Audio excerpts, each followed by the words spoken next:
Hello everyone. बचपन से अब तक आई एम श्योर आपने एक ऐसी कंपनी है जिसका नाम ज़रूर सुना होगा। मैं एलआईसी की बात कर रही हूँ। हमारी आज़ादी के टाइम से ही लगभग उसी टाइम से जो है ये कंपनी है। आज बड़ा इंटरेस्टिंग टॉपिक हम पढ़ने वाले हैं कि क्या एलआईसी जो है जितना प्रॉफिट कमा रही थी या जिस हिसाब से इतनी अच्छी एक कंपनी उभर कर आई कि क्या अब वो नहीं रहेगी या फिर अब क्या उसका डाउनफॉल हो रहा है, ये हम समझेंगे। ये आपके एग्जाम के लिए तो ज़रूरी है ही है, साथ ही साथ आपके इंटरव्यू पर्पस के लिए बहुत ही इंपॉर्टेंट ये टॉपिक हो जाता है। इसमें हम बहुत सारे डिटेल समझने वाले हैं।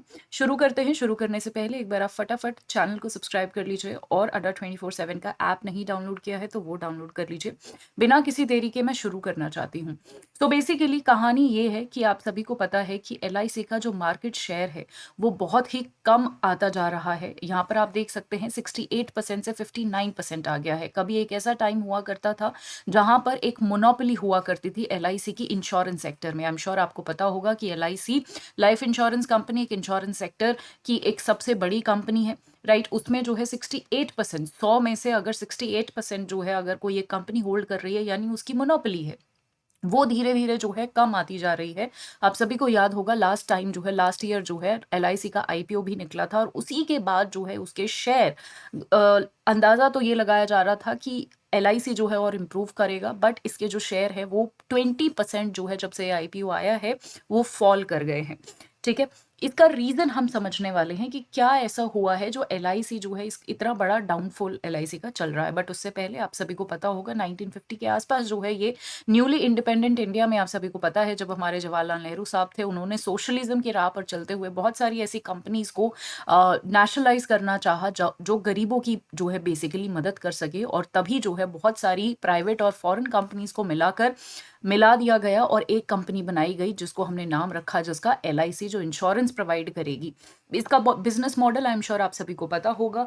आपके घर भी एलआईसी के एजेंट्स कभी ना कभी तो आए होंगे। तो इसका जो मॉडल है, बिजनेस मॉडल है, वो यही है कि बहुत सारे जो है सेल के जो एजेंट्स है ये हायर कर लेते थे और वो बेसिकली प्रीमियम या फिर मनी जो है घर घर जाके वो कलेक्ट करते थे, राइट। और फिर फ्यूचर में आपको अच्छा बेनिफिट होगा, आपको अच्छा रिटर्न मिलेगा, इस तरीके के प्रोमिस जो है करते थे। तो ये बेसिकली इनका एक बिजनेस मॉडल है। और उसके बाद उस इकट्ठे करे हुए पैसे से एलआईसी जो है आगे जाके उसको स्टॉक में इन्वेस्ट करता था, बॉन्ड्स में इन्वेस्ट करता था, अलग अलग फाइनेंशियल इंस्ट्रूमेंट्स में इन्वेस्ट करता था और पैसा कमाता था।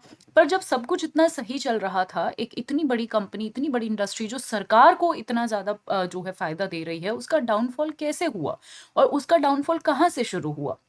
तो ये तो हमें पता चल गया कि 40-50 साल तक एलआईसी ने अकेले राज किया है, ठीक है। पूरा पूरा जो है कोई कंपटीशन नहीं था उसका, पूरा मार्केट पे पूरी पूरी मोनोपोली थी। पर 2000 जब आया, ईयर 2000 में जो है सरकार ने कुछ रूल्स बदले और उस रूल्स में जो है प्राइवेट इंश्योरर्स को भी बेसिकली अलाउ कर दिया गया, यानी प्राइवेट कंपनीज भी अब बहुत सारी, आप सभी को पता होगा, इंश्योरेंस प्रोवाइड कर रही है। और एलआईसी को तो क्योंकि ये था कि मैं तो जी 50 साल से मैं राजा हूं, तो मैं क्यों अपने चीजें जो है या फिर काम करने का जो तरीका है या फिर अपने पॉलिसीज है वो चेंज क्यों करूं।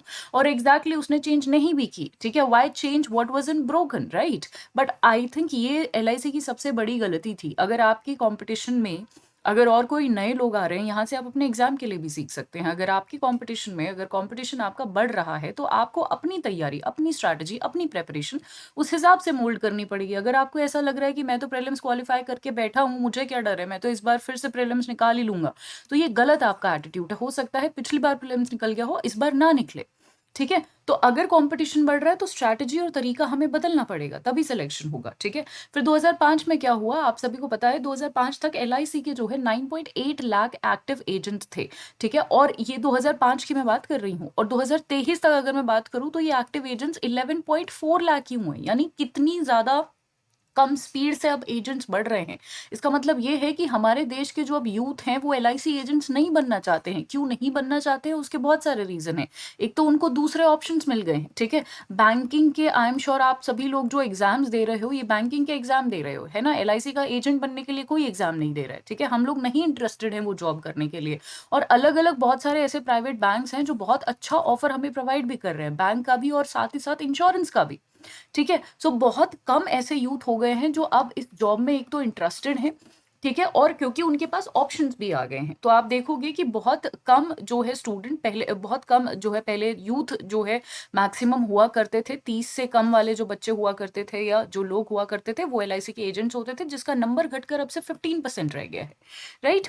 चलिए, अब यहाँ पर एलआईसी, बेसिकली एलआईसी मैं आपको बता दूं अभी भी जो एजेंट्स वाला, क्योंकि इनका बिजनेस मॉडल यही था कि एजेंट से हमें पूरा प्रॉफिट लेकर आना है, एजेंट्स को घर घर बेचना है, ठीक है। एलआईसी जो है 90% अपना प्रॉफिट एजेंट से ही लेकर आता था, ठीक है। और एजेंट्स को डेफिनेटली अब क्योंकि उनके पास ऑप्शन आ गए हैं और एलआईसी में भी उनको रिक्वायर्ड हो सकता है कि रिक्वायर्ड चीज़ें या फिर रिक्वायर्ड इंसेंटिव्स ना दे रहा हो, ठीक है, तो रिक्वायर्ड इंसेंटिव्स ना दे रहा हो तो ये भी एक चीज़ है, ठीक है, बट वो दे भी नहीं सकता है, राइट। यहाँ पर यही लिखा हुआ है कि but it can not really keep throwing more commissions या फिर मोर इंसेंटिव, ऐसा वो नहीं कर सकता है कि अपने एजेंट्स को रखने के लिए या फिर उनको बढ़ाने के लिए बहुत ज़्यादा इंसेंटिव दे दे। क्यों? क्योंकि IRDAI की वजह से है। हाल ही में आपको पता होगा insurance regulatory development authority of India जो है, उन्होंने रेगुलेशंस लगा दिए हैं कि जी आप एक पर्टिकुलर नंबर तक ही या एक पर्टिकुलर लिमिट तक ही अपने एजेंट्स को इंसेंटिव दे सकते हो, अंधाधुंध इंसेंटिव आप नहीं दे सकते हो। तो अब एलआईसी के पास ये वाला ऑप्शन भी नहीं रहा है, ठीक है। साथ ही साथ बहुत सारे प्राइवेट सेक्टर में भी प्लेयर्स आ गए हैं, जैसे एचडीएफसी आ गया है, आईसीआईसी आ गया है। ये बैंकिंग की सुविधा तो दे ही रहे हैं, साथ ही साथ ये अपना कस्टमर बेस जो है अपने इंश्योरेंस की तरफ भी बढ़ा रहे हैं, ठीक है। तो यहाँ पर प्योर इंश्योरेंस टू बैंकिंग का भी आपके पास एक ऑप्शन होता है। जैसे अगर आप एचडीएफसी आईसीआईसी के साथ काम कर रहे हो, मे बी आप इंश्योरेंस में काम कर रहे हो, आगे जाके हो सकता है आपको बैंकिंग में काम करने का भी मौका मिले, जो आपको एलआईसी में नहीं मिल रहा था। यही मैं आपको बोल रही थी कि आपके पास अब ऑप्शन आ गए हैं कि अगर आप एक जगह काम कर रहे हो तो आपको अब बहुत सारे ऑप्शंस हैं। अब आपके सामने बहुत सारे बैंक्स हैं जहां पर आप अलग अलग जॉब प्रोफाइल को भी एक्सपीरियंस कर सकते हो along with insurance, in case अगर आप इंश्योरेंस में हैं तो, ठीक है। सो ये सारी चीजें हैं, राइट। अब एक गलती जो है एलआईसी ने और की है यहाँ पर, जो मुझे लगता है कि अगर अभी भी वो सुधार ले तो शायद बेटर हो सकता है, वो ये है कि सिर्फ अगर आप बाकी एचडीएफसी हो गया या फिर बाकी जो भी बैंक्स है, अगर उनका आप वेबसाइट देखोगे तो उनका जो बिजनेस आता है वो 2.30% के आसपास उनका वेबसाइट से बिजनेस आ रहा है। वहीं अगर मैं एलआईसी की बात करूं तो एलआईसी का सिर्फ 0.16% आ रहा है। यानी एलआईसी को अपनी बिजनेस, एलआईसी को अपने सोशल मीडिया कितना ही प्रमोशन करते हैं, प्रमोशन नहीं हो रहा है। सोशल मीडिया हो गया, उनका वेबसाइट हो गया। वहीं दूसरी तरफ एचडीएफसी जैसे बैंक हो गए, वो कितने सारे कोलैबोरेशंस करते हैं, कितने सारे लोगों से मिलते हैं, कितने सारे टीम अप करते हैं, कितना सारा प्रमोशन करते हैं, कितने सारे सोशल मीडिया पे रहते हैं। तो ये सारी चीजें करके अपना प्रमोशन कर रहे हैं। वहीं एलआईसी दूसरी तरफ इन सारी चीजों में नहीं कर रहा है। तो कहीं ना कहीं जो भी एलआईसी का बिजनेस मॉडल था, अगर एलआईसी अपने बिजनेस मॉडल में कुछ मॉडिफिकेशंस करे, चीज़ों को थोड़ा सा जो है अलग तरीके से करे, या फिर आप बोल सकते हो नए तरीके से करे, टेक्नोलॉजी यूज करे जैसे बाकी के बैंक कर रहे हैं, तो एलआईसी दोबारा रिवाइव कर सकता है, राइट। बट अभी जो ट्रेंड दिख रहा है वो तो एलआईसी का डेफिनेटली डाउनफॉल होता हुआ दिख रहा है। मैंने आपको सारे नंबर्स भी दिखाए हैं।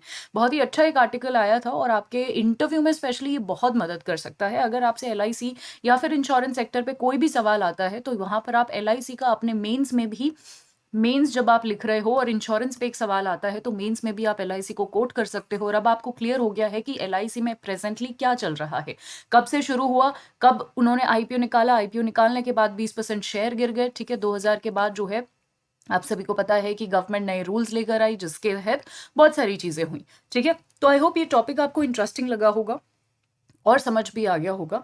अब मैं छोटी सी थोड़ा सा आपका टाइम लूंगी और मैं आपको बताना चाहती हूँ कि अगर आप किसी भी बैंकिंग एग्जाम की तैयारी कर रहे हैं, एक बहुत अच्छा एग्जाम है एनएचपी, जिसमें सिर्फ एक ही एग्जाम होता है, फिर इंटरव्यू होता है, राइट। उसकी क्लासेस हमारी ऑलरेडी 26 अक्टूबर से शुरू हो गई हैं। आप इसमें एनरोल जरूर कीजिएगा, चाहे आप किसी भी और एग्जाम के लिए प्रिपेयर कर रहे हो, क्योंकि इसमें इसका सिलेबस बहुत ही ज्यादा सिमिलर है। क्यूआरई आपके और डेफिनेटली करंट अफेयर्स सिर्फ यही आते हैं जो आप ऑलरेडी किसी और एग्जाम के लिए प्रिपेयर कर रहे हो, ठीक है। उसके बाद हमारा आरबीआई का भी बैच शुरू हो गया है। हमारा 3.0 के साथ साथ 4.0 बैच भी आने वाला है। 20 नवंबर के आसपास वो आएगा, ठीक है। मेरा एक ये बैच है द बिगर पिक्चर प्लस, जिसमें मैं करंट अफेयर्स करवाती हूँ पूरे 1 साल के, चाहे आप किसी भी एग्जाम की तैयारी कर रहे हो। और वो एग्जाम आपका अगस्त 2023 से लेके, ध्यान दीजिएगा, जुलाई 2024 के बीच में पड़ता है। तो आपको ये पैक जरूर लेना चाहिए, क्योंकि यहाँ पर आपको 1 साल का static GS, current affairs, RBI circular, government scheme, सारी चीज 1 साल करवाई जाएंगी प्रीलिम्स, मेंस, इंटरव्यू तीनों की, और ये सारे ही बैचेस बैंक महापैक प्लस में आते हैं। किसी भी चीज़ में एनरोल करने के लिए Y674 कोड जब आप यूज़ करेंगे मैक्सिमम डिस्काउंट आपको मिल जाएगा। ये मेरा टेलीग्राम है पिंकी करंट अफेयर्स @24/7। अगर आपको कोई भी डाउट हो या फिर कोई भी आपका सजेशन हो, आप मेरे साथ यहाँ पर कनेक्ट कर सकते हैं। मेरे सारे ही सेशंस की पीडीएफ मैं यहाँ पर शेयर कर सकती हूँ, तो डू लेट मी नो कि आपको सेशन कैसा लगा। आज के लिए इतना ही। Thank you so much everyone, take care and have a good time ahead. Bye bye.